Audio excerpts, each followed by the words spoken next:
आपको 15 बनानी है। और सवाल यह है कि चाहर क्या दीपक जला पाएंगे। पहली गेंद, बढ़िया शॉट डाउन द ग्राउंड, मिल गया है चौका। मिड ऑफ का फील्डर सर्कल में है। 5 खिलाड़ियों को सर्कल में रखना जरूरी है। राहुल तेवतिया ये छक्का मारना जानते, ये फिनिश करना जानते हैं, बहुत बार कारनामा कर चुके हैं। जबरदस्त गेंद, ये एकदम सही ठिकाने पर गेंद, ये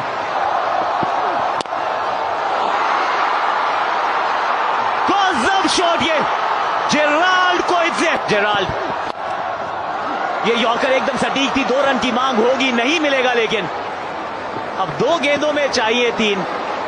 ऑल 3 रिजल्ट्स पॉसिबल। वो हार्दिक पांड्या के नो बॉल से बहुत महंगे पड़े थे। ये दीपक चाहर का नो बॉल है। ये है फ्री हिट।